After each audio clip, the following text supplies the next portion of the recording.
Hello guys, আজকে আমরা দেখব দুইটা স্ট্রিং এর মধ্যে কিভাবে যোগ করতে হয়। এটা দেখার আগে আমরা একটা জিনিস করে আসি, সেটা হচ্ছে আমাদের এই ফন্ট সাইজটা মনে হচ্ছে একটু ছোট। এটাকে বড় করার জন্য ফাইল থেকে যাব হচ্ছে প্রেফারেন্সে, এরপরে যাব হচ্ছে সেটিংসে গিয়ে এখানে সার্চ দিবা ফন্ট লিখে। তাহলে এই ফন্ট এখানে ক্লিক করবা, ক্লিক করে এখানে 15 পিক্সেল আছে, তোমরা চাইলে বাড়িয়ে নিতে পারো। আমি 18 পিক্সেল করে নিলাম, এরপরে এটাকে ক্রস করে দেব। তাহলে দেখো ফন্টটা একটু বড় হয়ে গেছে। আর একটা জিনিস করবা, এখানে টার্মিনালে এখানে পাওয়ার শেল আছে, আমরা শেলটা না করে আমরা যে গিটটা ইনস্টল করছি সেই গিট ব্যাশটা দিয়ে দেব এবং পাওয়ার শেলটা এখান থেকে ডিলিট করে দেবো। তাহলে আমরা কাজ করবো হচ্ছে গিট ব্যাশে। ওকে, ঠিক আছে, আমরা স্ট্রিং এর বাকি জিনিসগুলো দেখবো। তার আগে আরেকটা জিনিস দেখো, আমরা কমেন্ট করতে পারি কিভাবে।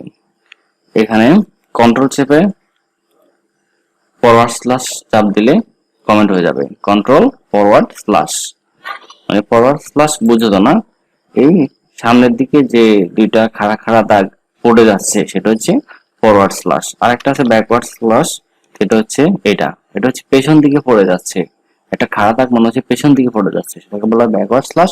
আর ফরওয়ার্ড স্ল্যাশ হচ্ছে সামনের দিকে পড়ে যাচ্ছে মনে হচ্ছে, এটা বলা হয় ফরওয়ার্ড স্ল্যাশ। তো আমরা কমেন্ট করার জন্য কন্ট্রোল শর্টকাট হচ্ছে কন্ট্রোল ফরওয়ার্ড স্ল্যাশ। আর সিঙ্গেল কমেন্ট করতে শুরুতে ফরওয়ার্ড স্ল্যাশ দিয়ে শুরু করা হয়, দুইটা ফরওয়ার্ড স্ল্যাশ। সিঙ্গেল কমেন্ট করতে দুইটা ফরওয়ার্ড স্ল্যাশ, আর যদি কমেন্ট করো অনেকগুলো লাইনে লেখা কমেন্ট করো তাহলে ফরওয়ার্ড স্ল্যাশ স্টার এবং লাস্টে স্টার স্ল্যাশ দিয়ে শেষ করবা।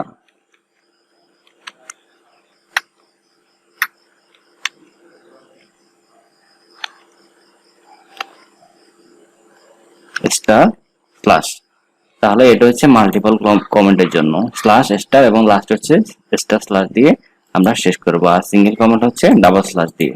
ওকে, আমরা এতটুকু ডিলিট করে দিই। এখন আমরা জানবো হচ্ছে দুইটা স্ট্রিং এর মধ্যে যোগ কিভাবে হয়। আমরা স্ট্রিং কিভাবে var ধরো first name equal to Nahid, last name equal to ইসলাম। এটাকে যদি এখন আমরা আরেকটা ভ্যারিয়েবলের মধ্যে যোগ করি, তাহলে এই ভ্যারিয়েবলের নাম দিলাম ধরো ফুল নেম ইকুয়াল, তাহলে আমরা কি করতে হবে, এই first name plus last name, তাহলে আমার কি হবে, দুইটা ভ্যারিয়েবলের মধ্যে যোগ হয়ে যাবে। তাহলে আমরা এখানে কনসোল ডট লগ করব ফুল নেমটাকে কনসোল ডট লগ করব এবং এখানে গিয়ে আমরা নোড string.js চালু করব। তাহলে দেখো এখানে নাহিদ ইসলাম এটা চলে আসছে, কিন্তু একটা জিনিস খেয়াল করলে দেখবা এই দুইটা ওয়ার্ডের মাঝে কোনো গ্যাপ নেই। এই দুইটা ওয়ার্ডের মাঝে যদি কোনো গ্যাপ দিতে চাই তাহলে আমাদের কি করতে হবে, এখানে একটা স্পেস যোগ করতে হবে। স্পেস যোগ করার জন্য আমরা কি করব, দুইটা ডাবল কোটেশনের মধ্যে একটা স্পেস দিয়ে দিব এবং এটা দুইটা ভ্যারিয়েবলের সাথে যোগ করে দিব। তাহলে আমাদের এখানে একটা মাঝখানে স্পেস যোগ হয়ে যাবে। এখন যদি আমরা এখানে রান করি তাহলে দেখো নাহিদ ইসলাম, নাহিদ স্পেস ইসলাম, তাহলে সুন্দরভাবে দেখাচ্ছে। এখন আমরা দুইটা জিনিস জানি কি, একটা স্ট্রিং ডাবল কোটেশনের মধ্যে লেখা যায় অথবা সিঙ্গেল কোটেশনের মধ্যে লেখা যায়, এবং আরো একভাবে একটা স্ট্রিং লেখা যায়, সেটা হচ্ছে ওই যে কিবোর্ডের ট্যাব এবং এসকেপ বাটনের মাঝখানে একটা জিনিস আছে, সেটা হচ্ছে ক্যারেট। এই ক্যারেটের মাঝখানে একটা স্ট্রিং লিখতে হবে, আর বা যেমন str, ক্যারেটের মাঝখানে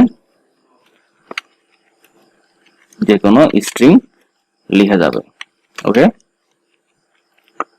তো আমাদের এই ক্যারেট দেওয়ার সুবিধা কি, ক্যারেট দেওয়ার সুবিধা হচ্ছে আমরা এখানে একটা ভ্যারিয়েবল লিখছি এবং প্লাস করে একটা স্পেস যোগ করছি।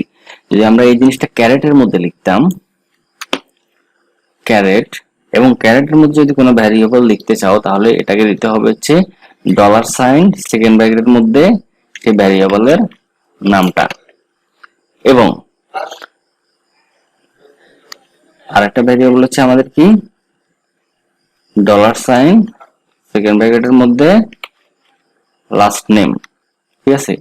কিন্তু একটা জিনিস খেয়াল করো, আমরা কিন্তু এখানে কোনো প্লাস চিহ্ন দিতেছি না, শুধু দুইটা ভ্যারিয়েবল বসাই দিছি। এখন এটাকে সেভ করে যদি এখানে আমরা রান করি, তাহলে দেখো নাহিদ ইসলাম, কিন্তু এখানেও দুইটা লেগে আছে। এখন আগে আমরা কি করছি, দুইটা ভ্যারিয়েবলের মাঝখানে একটা স্পেস যোগ করে দিয়েছি, কিন্তু এখানে কোনো স্পেস যোগ করা লাগবে না, জাস্ট একটা স্পেস দিয়ে দিবা। দিয়ে তুমি সেভ করো, সেভ করে রান করবা, দেখবা নাহিদ স্পেস ইসলাম সুন্দর ভাবে চলে আসে। তাহলে আমাদের ক্যারেট দেওয়ার সুবিধা কি আমরা তো বুঝতে পারছি, তাই না? অনেক সুন্দর একটা জিনিস। সো আজকের ক্লাসটা এতটুকুই থাক, আমরা চলে যাব পরবর্তী ক্লাসে। আল্লাহ হাফেজ।